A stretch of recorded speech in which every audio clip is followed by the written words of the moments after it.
Arkadaşlar selam. Geldik Mison'a. Mison mu? Mayson mu? Neyse artık orası. Sanctuary. Girişte hemen şuradan gösterelim. Buradan hemen biletleri alıyorsunuz girişten. Şöyle gösterebilirim. 2 tane. 150.000 dong tanesi. Yani ne kadar alıyor? 1.6 ile çarpabilirsiniz. 250 lira gibi bir ücreti var girişin. Bilete elektrikli bisiklet, müze, bir de bir gösteri varmış. O da dahilmiş. Para vermeyin dedi gişedeki abla. Şimdi gireceğiz bakalım. Girişte de bedava otoparklar var. Biz motorla geldik her zamanki gibi.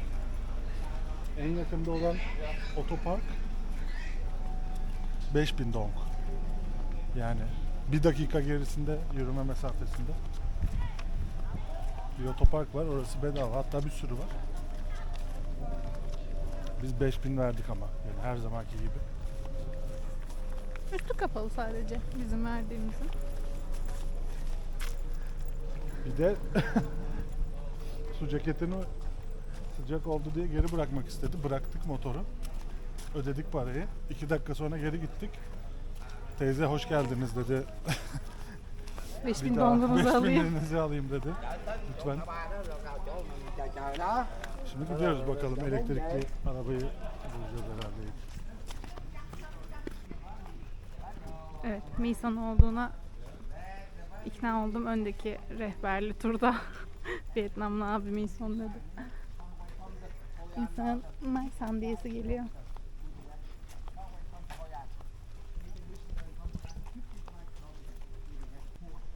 Müziğim buradaymış.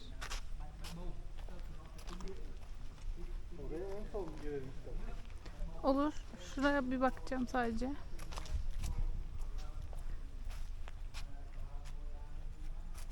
Dünya Mirası listesindeki Vietnam'daki yerler. Hoi Am Chua Kyu Huang. Tabii ki okuyamıyorum.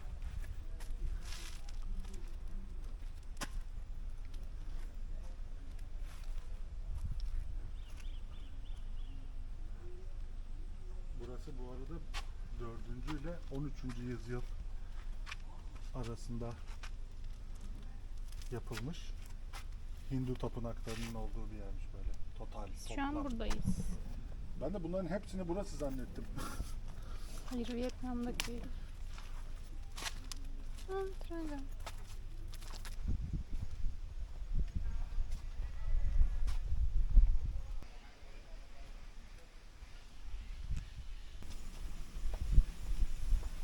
Böyle elektrikli arabalarla taşıyacaklarmış bize.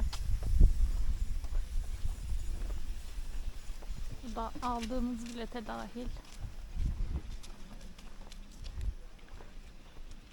Direkt geçebilir miyiz acaba? Yok, şurada ileride bekleyenler var. Benim acelecilik seviyesi. Geldi işte. Para verdim, götürün beni.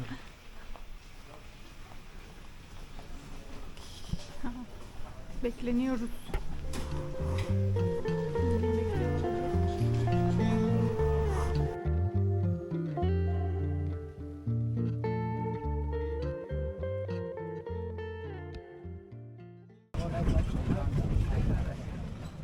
And then the buggy must stop here, and then we must walk about one. İndik şimdi elektrikli arabamızdan. Yanlış anlamadıysam 1.2 kilometre yürüyeceğiz dedi. Çok değil mi biraz? Bütün bir alandan da bahsetmiş olabilir. Önceki grubun rehberi anlatıyor da amcanın muhteşem temiz bir aksanı olduğu için çok anlaşılmıyor. Dedi geldiğimiz biz yol anlamadık. 1.2 kilometreydi. Mi dedi acaba? Hiçbir fikrim yok. Ben bir falan da anlamadım, duyamadım yani. Bisiklet de kiralayabiliyorsunuz. Kaçmış? 30.000 dong. 50 TL'ye. Yolda şöyle kokonat satan abla da var.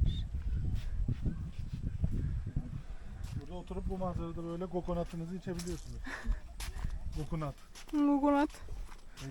30.000 galiba.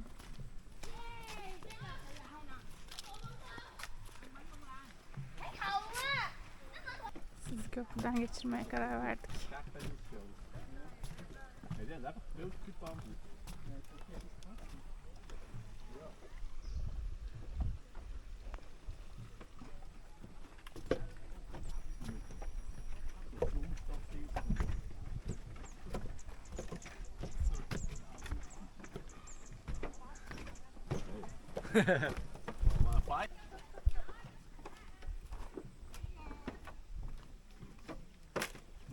Bunlara neye güvenerek yürüyorsak biz?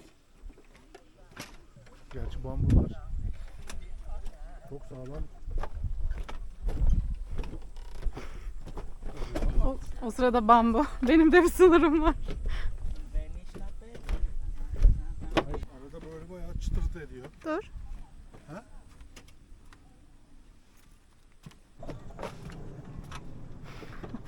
Arkamı dönmeye korkuyorum arkadaşlar. Duydum. Arkamı çok yavaş korkarak döndüm. Acaba düştün mü diye.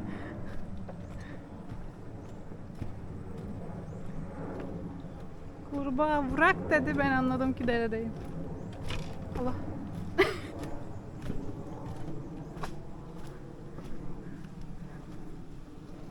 sağ salim. Çok tatlı bir köprüydü.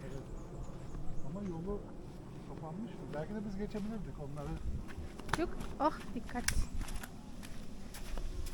Bizden önce gidenler dedi ki burası ıslanmış dönüş tarafı için. Ciao. Yok işte diyorum ki belki de biz geçebilirdik. Ben insanlara anlatıyordum. Ha pardon. Onlar orada değildi, bilmiyorlar. Şu dönüş yolunun ıslak olduğunu söylediler. Buradan dönmeyin dediler. Ve geldiğimiz yoldan geri döndük. Ama Ceyhun da diyor ki bir 38. kez anlatıyorum. Ha bayağı ıslak değilmiş o. Evet. Bayağı dereyle. Su basmış oraya. Dere mi ne bu? Bilemem. Çömlek. Suyla birleşmiş. Hemhal olmuş.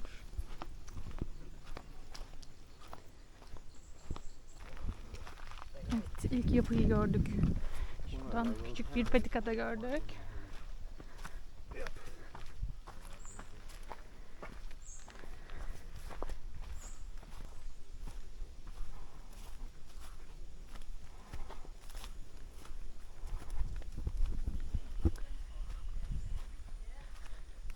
Tada! Keşke üstüne çıkılmasa mı acaba ya? Önden bakalım.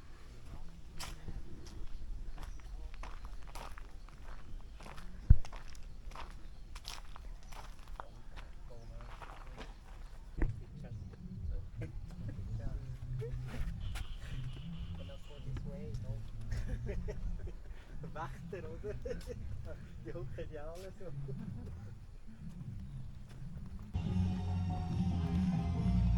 Müzik sesine doğru yaklaşıyoruz.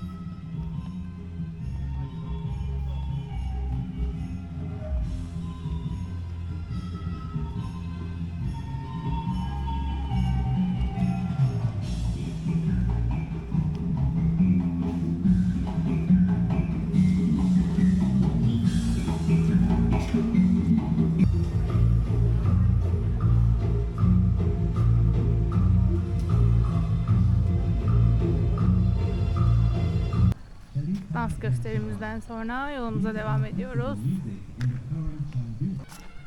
Yılan çıkarıyorlar ya müziklerle, ona benziyor.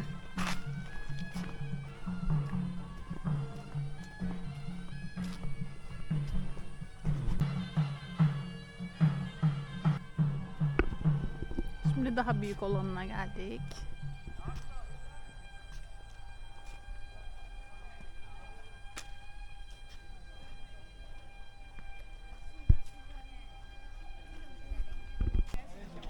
Bu kostümlü arkadaşlar her yerde kendi şahsi stüdyoları gibi davrandığı için bırakmıyorlardı bunları böyle mesela akşama Olabilir mi kadar. acaba Olamaz tabii ki.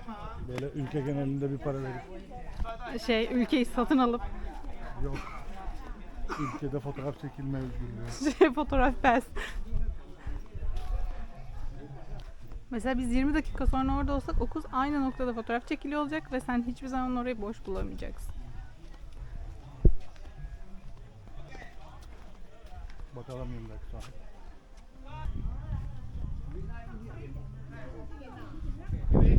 No entrance.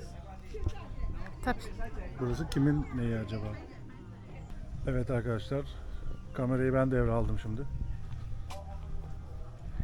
Şöyle.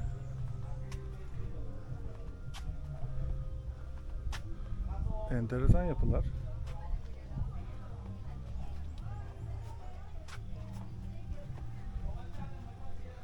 Bak burada kimse yok.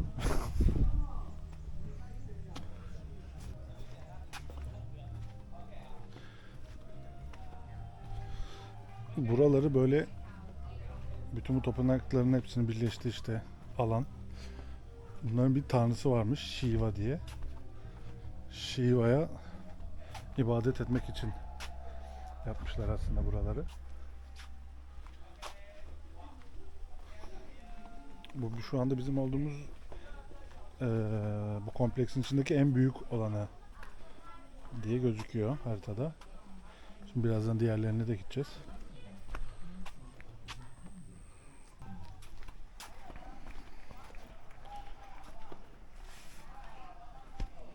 Ne yapıyorsunuz hanımefendi? Seni arıyordum. Bir gelin bir şey göstereceğim. Şurada rehberine örgüler dizen bir abimiz var. Ne kadar memnun olduğunu anlattı. Çok tatlı.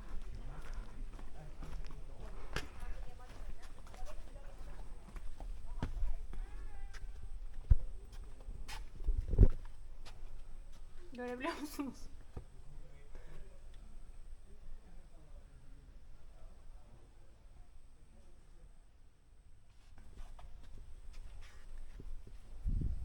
Bu kadar. İçerisi var. Arkeologumuz çalışıyor. Renkleri muhteşem ya.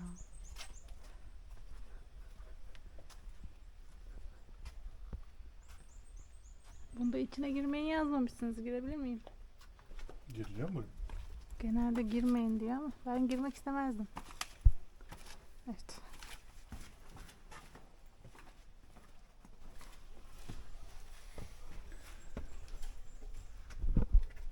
Evet, eşimi nasıl yılan soktu.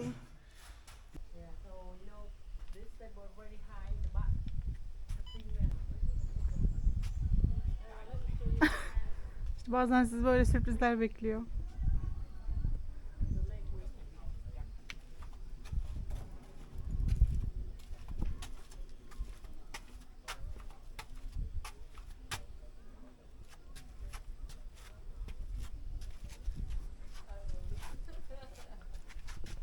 Bu içerikler nasıl çıkıyor?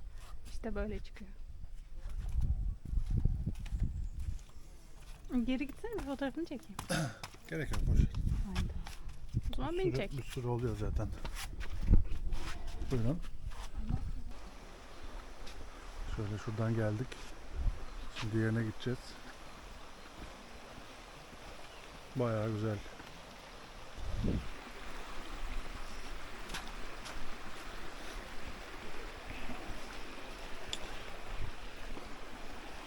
Merdivenden çıkacağım zannettiniz değil mi?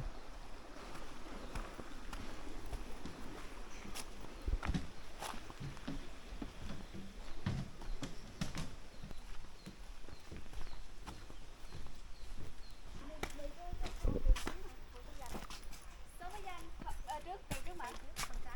Số báo danh 026 phân trồng tình yêu của ước mơ cháy bỏng. Yine Số này cái số này Güzel. số số này stüdyo. ước mơ cháy bỏng với đam mê làm DIY.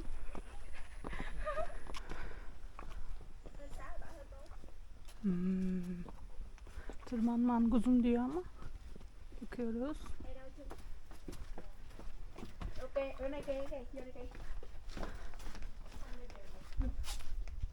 Vô đây kìa, cái bún. Đó, đỡ đi. Nó kìa, có cửa kia, nó kìa, đó, đỡ đi. Đây đâu mẹ nó kìa. Đó, mở đi, đỡ đi. Ở cửa sau.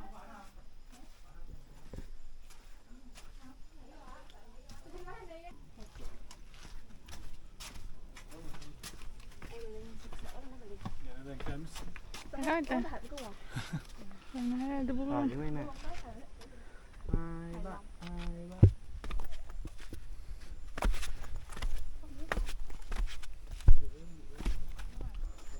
chân quỷ lên lên.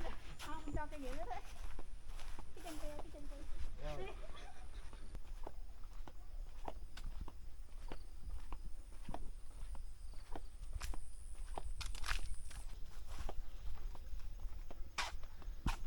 Burası da bu şekil. Zaten diğerine göre ufak bayağı. Hemen bitti. Yürü bakalım bir. Sağa sola. Görüyorsunuz. Teknoloji. Yavru ördek aldım kendime. Teknoloji ya. Bunların yapıldığı zamanlarda buralar nasıl acaba? Onları çok merak ediyorum. Bu sular var mı? 1500'den önceymiş. Bir de rengi beyaz mıymış? Yani hep ne zaman böyle bir tapınağa, bir krala, bir şeye gitsek hep 10 numara yerleri almışlar. Zaten. Tamam kardeşim, krallık da bir yere kadar. Bu İnsanlara da ver biraz.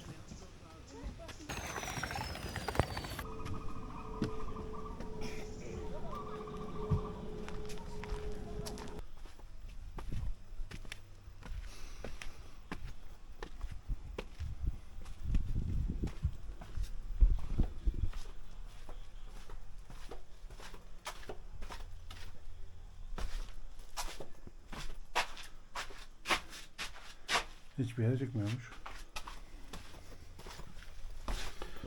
Burası çok kalabalık olmadığı için fotoğraf çekilebildik biraz burada. Burası da bu kadar. Geldiğimiz en ufak alan bu herhalde. 10 adımda bitti. Şu taraftan bir yol var. Sanırsam bir tane ya da iki tane daha kaldı bunun gibi. Oraya doğru gidiyoruz. Bu arada burası sabah 8 ya da 9'da açılıyor sanırsam. Akşam 5'te kapanıyormuş. Ona göre planlarsanız daha rahat olur sizin için. Yani hızlıca gezeceğim derseniz 1 saat, 1,5 saatte gezersiniz. Detaylıysa biraz daha 2 saat gibi olur. Fotoğraf çekeceğim vesaire diyorsanız bir 3 saatinizi ayırmanız lazım.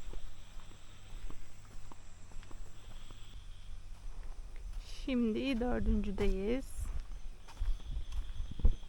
Gittikçe küçülüyor. En sonunda bir tane taş kalacak ortada. Kiremit. Ha, bu arada yeniliyorlar gibi gözüküyor diyordum. Evet. Gerçekten de yeniliyorlarmış.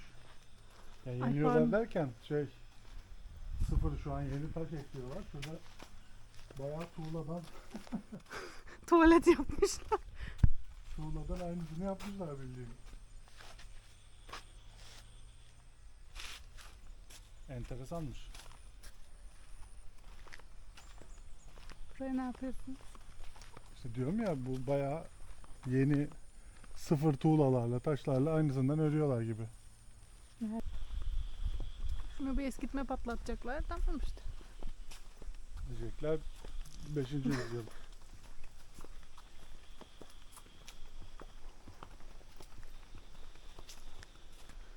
Önemli olan ruhani değeri, o yüzden. Yani evet, ama da yani öyle dursa bence daha iyi. Ne anlamı var ki böyle? Ben espri yaptım ya. Yok, senin için demedim. Eski kalsın yani, neden şey oluyor ki? Şimdi buradasınız. Bizim gittiğimiz burası mıymış zaten? Bu tarafa daha fazla gitmiyoruz çünkü orada bir çıkış yokmuş. Geldiğimiz yoldan geri dönmemiz gerekiyormuş. Arkadaş 5 bize saniye söyledi. önce kamera kapalıyken onu söyledim. Dedim galiba yol buraya Evet. bağlanmıyor çıkışa dedim. Geri mi dönmek gerekecek dedim. Vietnamlı bir arkadaş dedi ki Biz de tam bu arada konuşuyorduk. gitmeyin, hiçbir şey yok, geri dönün dedi. Biz buradayız şu an. Kırmızı nokta biziz. Buradan geldik böyle. Böyle geri döneceğiz. Nasıl? Böyle. Yani aynı yere geri döneceğiz. Heh, Yoruldun mu? hadi bakalım. Yorulmadım da ne gerek var böyle bir şey yani? Bir tane yol yapamadınız mı şuradan oraya? Dönüyoruz bakalım. Görüşürüz. Şimdi saat 5'e geldi gibi. 5 neredeyse. O yüzden şöyle geldiğimiz yoldan tekrar geri döneceğiz şimdi. Suyu bekliyoruz. Fotoğraf çekiliyor. Vietnam'da motorla taşınabilecek şeylerin sınırı yok. Burada da görevliler bunu taşımaya burada- karar vermiş. Bu en gördüğümüz ilginç şeydi. Hanoi'deydi galiba. Evet. Televizyon taşıyordu bayağı biri. Ama hani televizyon deyince aklınıza bu kadar bir şey gelmesin. Bayağı 55 inç falan da o herhalde. 65 bile olabilir. Hatta ben şey demiştim ya. Nasıl hesaplıyor motor geçer de televizyon kalır. O yüzden dün yemek yerken de çocuk bayağı 10 tane kasa koydu üst üste. Bunları Ya bir burada- kemerle tutturdu sadece. Burada evden eve nakliyat bile yapıyor olabilirler motorla.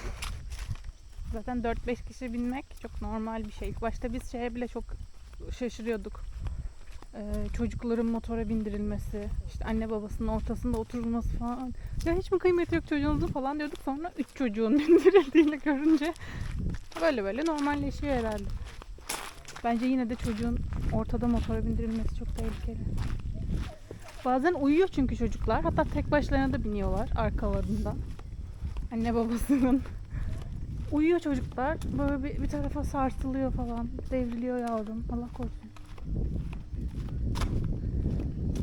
Nereden çektiniz bu fotoğrafı mesela? Herkes Böyle bir bir yer yok. arada. Evet. Ha var deminki yer. Panoramik çekmişler ortadaki Ha, özür dileriz. şu Hakkınızı helal fotoğraf edin. çekildiğimiz yer. Ben şunun Daraldığı üstünde için çok yürümeye çalıştım. Görevli beni indirdi. Evet, çok- Bilemedim. Şu tam ortadaki. daraldığı için görüntü çok yakın gibi gözüküyor. O kadar olur. O kadar photoshoplanır. Photoshop. Photoshop. Her yerde küçük küçük sular akıyor. Çok güzel.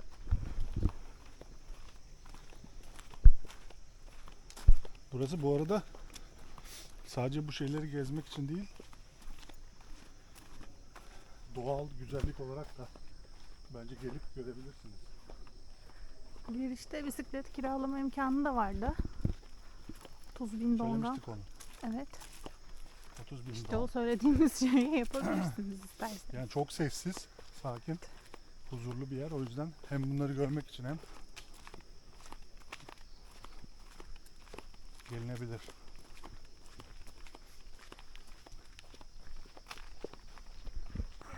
Evet, çıkışa doğru geldik. Şurada bir grup bekliyor. Daha çok beklerler gibi geldi bana. Öyle demeseydin biz Biz de o de. gruptayız. Bekleyenler kulübü. İşte hep birlikte daha çok Bu ne, bekleriz bu gibi. ne oluyor bu kadar? Şurada bir kurbağa kavgası.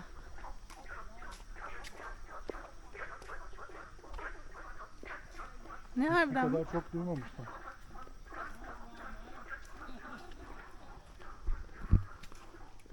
Dostlar ne zamandır bekliyorsunuz?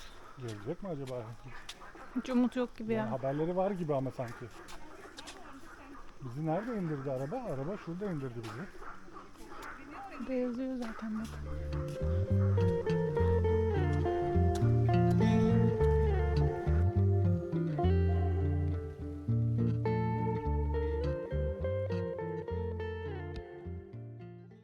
Bir son gezimizin sonuna geldik. Maysan diyesim geldi yine. En son çıkan biziz büyük ihtimalle. Zaten son elektrikli arabayla birlikte bir gruba katılarak geldik. Çok güzeldi. Ben tavsiye ederim gelmenize. 3 saate kadar geçirebilirsiniz burada eğer bol bol her şeyin fotoğrafını çekmeyi düşünüyorsanız. Ama hızlı bir gezi düşünürseniz 1,5 saat civarında da halledebilirsiniz. Biz çok beğendik. Tamam. Bu kadar mıydı? Evet. Ah, tek başına kalmış bizi bekliyor. görüyorsunuz. Size son çıktığımızı kanıtlamak için. Son çıkıyoruz dediysek. Hadi bakalım bize iyi yolculuklar. Yaklaşık 1 saat sonra Dağnak merkeze dönmüş evet, olacağız. Bu arada Dağnak merkezden burası ortalama 50 dakika 1 saat sürüyor. 30 kilometre, o 40 kilometre civarında. Motorla gelebilirsiniz. Araçla falan biraz zor olabilir. Bilginiz olsun. Belli ki turla da geliniyor. Turla gelen de insanlar vardı. Gençseniz motor kiralayıp şey yapabilirsiniz. Bu arada asla turluk bir şey yok bence. Çünkü hiç öyle zorlu bir parkur yok, işte buradan buraya tırmanayım falan, öyle bir şey de yok. Sadece hani neyin ne olduğunu bilmek için zaten QR'lar var bütün yapıların önünde. Oradan erişebilirsiniz bilgilere. Bütün bilgileri şey yapabilirsiniz zaten. Ama istiyorsanız ki biri sesli anlatsın, canlı kanlı soru da sorayım o zaman tabii. Hop. Bu arada arkadaşlar bunlar bizim ilk videolarımız. O yüzden bize destek olmak için 3-5 ne yapılıyor? Ne yapılıyor bilmiyorum. Kanalıma şuraya koyuyorum. Şuralara bir yere abone Takip olun. ederseniz ve Konuşalım. yorum yaparsanız, beğenirseniz çok mutlu oluruz. Biz de böyle gezmeye devam edebiliriz. Tekrar görüşmek üzere.